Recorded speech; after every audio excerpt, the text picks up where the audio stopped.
Welcome to tense talk part 2। तक हमने पढ़ा था टाइप्स ऑफ टेंसेस। टेंस के 3 पार्ट होते हैं, present tense, past tense and future tense, जिसमें हमने उसके एग्जांपल्स भी पढ़े थे। आज हम पढ़ेंगे प्रेजेंट टेंस के बारे में। उसके 4 टाइप्स होते हैं, present indefinite, present continuous, present perfect and present perfect continuous. ये सिर्फ प्रेजेंट टेंस के नहीं होते, ये सब पास्ट एंड फ्यूचर के भी होते हैं, बट अभी हम आज प्रेजेंट टेंस स्टार्ट कर रहे हैं तो हम ये पढ़ेंगे। अब शुरू होगा हमारा प्रेजेंट टेंस का प्रेजेंट इंडेफिनिट सिंपल। उसको हम सिंपल भी बोलते हैं। अगर आपसे कोई पूछे कि सिंपल टेंस बताइए, प्रेजेंट सिंपल, तो आपको समझ जाना है कि हम प्रेजेंट इंडेफिनिट टेंस के बारे में ही बात कर रहे हैं। तो सबसे पहले मैं आपको इसकी पहचान बताती हूँ। इसकी जो एंड में सेंटेंस में ता है, ते हो, ता हूँ, ती है, इस टाइप से आपको विजिबल होगा। जैसे मैं खाता हूँ, रिया खेलती है, बच्चे पढ़ते हैं, राइट, सूरज पूर्व दिशा से उगता है। जनरली इनमें क्या होते हैं, हमारे डेली कॉमन यूज के, like daily, everyday, always, sometimes, rarely, seldom, occasionally, जो चीज होती ही होती है उनको कोई बदल नहीं सकता, क्योंकि सूरज पूर्व दिशा से ही उगता है, उसको कोई बदल नहीं सकता, राइट।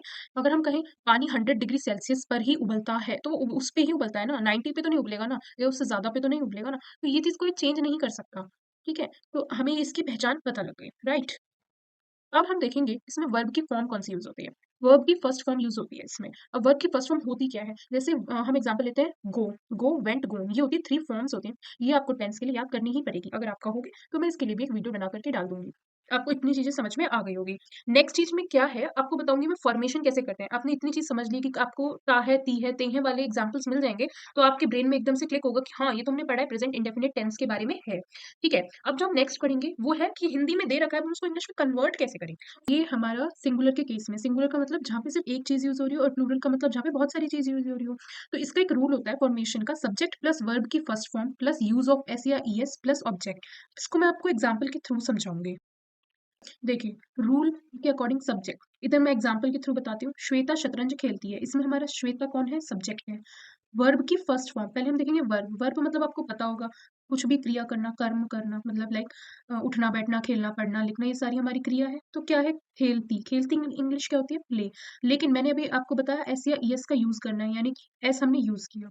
एस या ई एस कहाँ यूज, ये तो आपने पढ़ा ही होगा, प्ले के साथ प्लेज। और अगर हम सिंगुलर प्लूरल हमने बचपन में करें, लाइक मैंगो का मैंगोज, उसमें ई एस लग जाता है, हालांकि वो हमारी वर्ब नहीं है, बट हमें एस या ई एस का यूज करना तो आता ही है। बट मैंने आपको फिर भी इसमें बता दिया है कि एस या ई एस कैसे यूज होगा। एंड प्लस में ऑब्जेक्ट, ऑब्जेक्ट हमारा क्या, शतरंज। शतरंज को इंग्लिश में क्या बोलते हैं, चेस। तो ये हमारा क्या बन गया, Shweta plays chess. I hope this is clear. का रूल क्या है, सब्जेक्ट प्लस वर्ब का फर्स्ट फॉर्म प्लस ऑब्जेक्ट, क्योंकि प्लूरल है तो इसमें एस या ई एस का यूज नहीं होगा। तो अब आप एग्जाम्पल के थ्रू देखिए, बच्चे समुद्र के पास खेलते हैं। बच्चे क्या है, और खेलते हैं, ये हो गया हमारा वर्ब। वर्ब की फर्स्ट फॉर्म, इसको कन्वर्ट कीजिए इंग्लिश में। खेलने की इंग्लिश होती है प्ले, और ऑब्जेक्ट क्या है, समुद्र के पास। तो क्या हो जाएगा, नियर द सी। तो सिंपल है ना, हम रूल को देख देख करके हम कन्वर्ट कर सकते हैं। क्या, चिल्ड्रन प्ले नियर द सी, है ना, बिल्कुल सिंपल। नेक्स्ट एग्जाम्पल देखिए, वे प्रतिदिन स्नान करते हैं, दे टेक बाथ एवरीडे। आपको इनसे रिलेटेड और एग्जाम्पल्स चाहिए तो आप वीडियो के कमेंट सेक्शन में बताइए। एंड अगर आपको कोई भी डाउट हो तो भी आप कमेंट कर सकते हैं, मैं आपको जल्दी रिवर्ट करूंगी। अभी तक हमने जो भी पढ़ा, ये हमने सिंपल टेंस पढ़ा, आई मीन हमने अफर्मेटिव वे में पढ़ा। तो कोई क्वेश्चन पूछा जा रहा है इसमें, ना ही कोई नॉट का यूज हो रहा है, नहीं वाला शब्द यूज नहीं हो रहा है इसमें।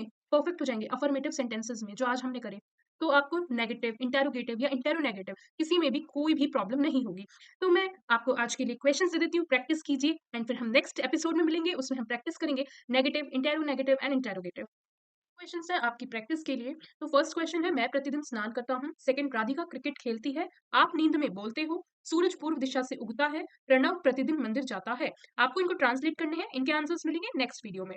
नोट नहीं लेने का, आज के लिए इतना ही, मिलते हैं नेक्स्ट एपिसोड में।